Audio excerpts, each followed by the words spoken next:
Good afternoon, students. Myself Desh Sharma, your English teacher, and today in this video I am going to cover your topic determiners. First of all, we will know what are determiners. So determiners are the words. These are the words placed in front of a noun. Placed in front of a noun so that what the noun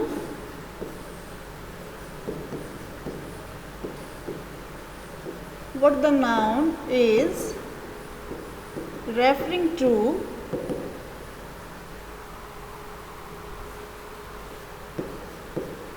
can be defined.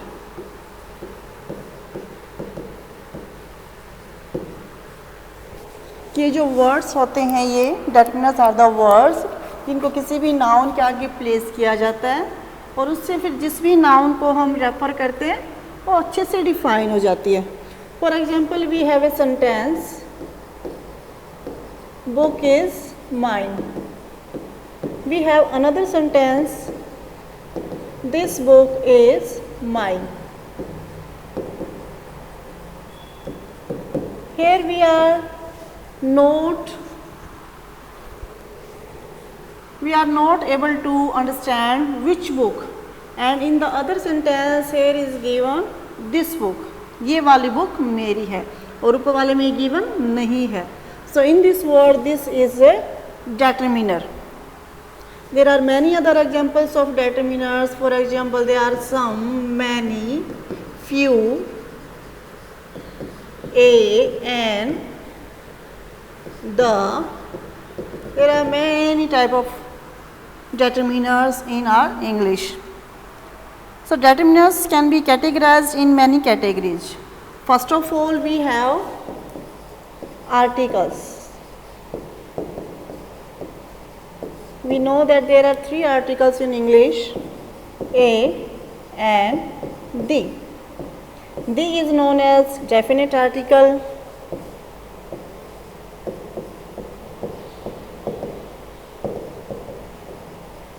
Definite article. And a and are indefinite article.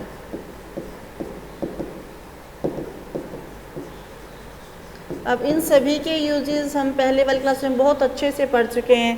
जैसे the को हम superlative degree के साथ use करते हैं. Holy books हैं, mountain ranges हैं, name of expresses हैं, नेम ऑफ माउंटेन रेंजेस. तो इस टाइप से जब भी हम इनको यूज करते हैं तो हमें बहुत ध्यान से इनको यूज करना पड़ता है. जैसे ए और एन है, दोनों इंडेफिनेट आर्टिकल होते हैं, लेकिन जब भी हमारे पास वोवल साउंड आती है, vowel sound, then we use n, and if we have a consonant sound then we use a. So these were articles and they come in the category of determiners. Our second category of determiners are demonstratives.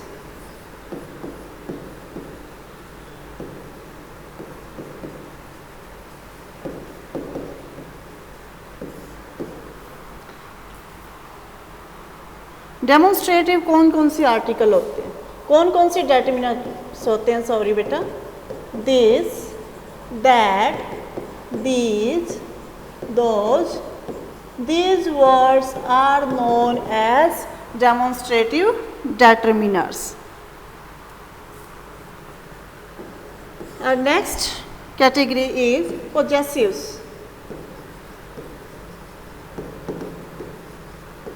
जब हम अपना possession show करते हैं, हमारा अधिकार show करते हैं. And these determiners are my, your, his, her, their, ours, कि जब भी हम किसी भी चीज़ के ऊपर अपना पोजेशन शो करते हैं तो वो जो डेटर्मिनर्स होते हैं they are possessive determiners. Next is quantifiers, जो क्वांटिटी को शो करते हैं। क्वांटिफायर डेटर्मिनर सब कौन से जो क्वांटिटी को शो करे, जैसे लिटल, लिटल है, अ लिटल है, the little, some, any, much. These are our quantitative या quantified determiners. Number 5 numeral determiners, जो नंबर को शो करते हैं।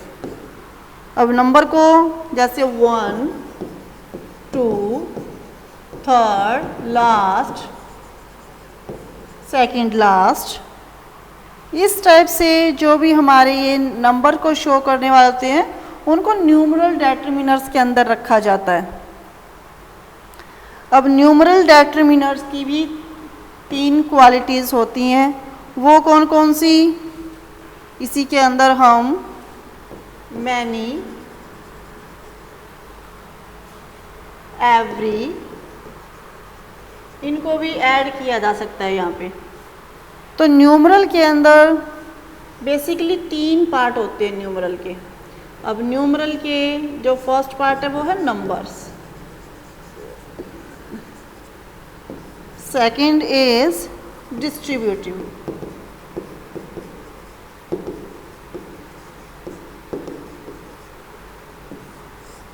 And the third is indefinite numbers.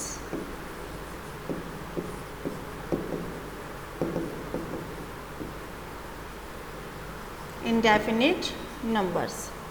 अब नंबर्स में हमारे एग्जांपल यही रहेंगे 1, 2 लास्ट, जो सीधा वहाँ पे नंबर शो कर रहे हैं,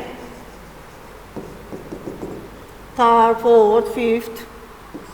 डिस्ट्रीब्यूटिव में each, every, either, neither, half. These are distributive determiners. And indefinite numbers many, जहाँ पे उनकी जो करेक्ट नंबर है वो नहीं दिया गया होता। many है, few है, some, several,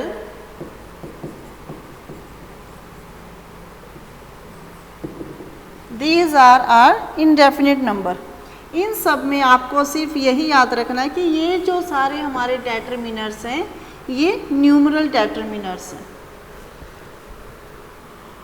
वैसे आपसे ये भी नहीं बताते, ये सिर्फ आपकी अंडरस्टैंडिंग के लिए कि आपको पता होना चाहिए डेटर्मिनर्स के बारे में, डेटर्मिनर्स के कौन कौन से पार्ट होते हैं। ठीक है, so these were the part of our determiners. Sorry बेटा, तो इसमें आपको कुछ बातें हैं जो आपको याद रखनी है। What are these? We have some determiners, few, a few, the few. And second is little, a little, the little. इन सब के बारे में आपको एक बात समझनी है, जब भी आप इनका यूज करेंगे बहुत अच्छे से करेंगे और जहाँ भी इनका यूज होता है उसको अच्छे से आप समझेंगे। तो जो ए फ्यू हमारा डेटर्मिनर है ये अफर्मेटिव एडजेक्टिव होता है, अफर्मेटिव होता है और ये पॉजिटिव साइड को शो करता है।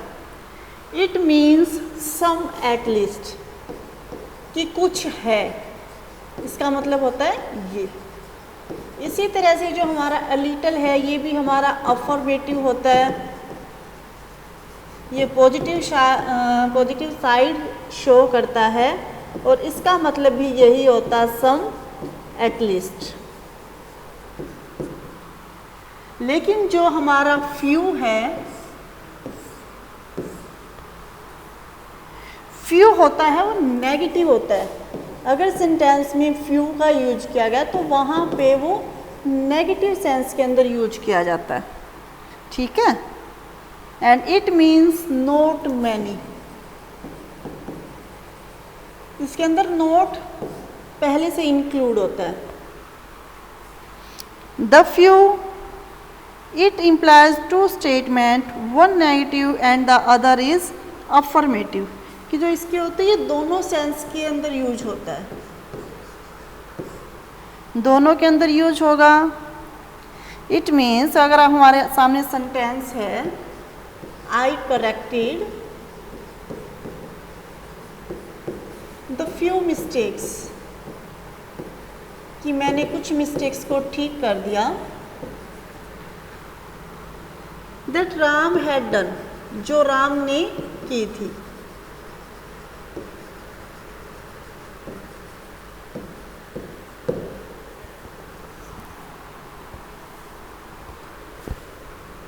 इसका एग्जाम्पल अगर हम लें, ही हैड मेड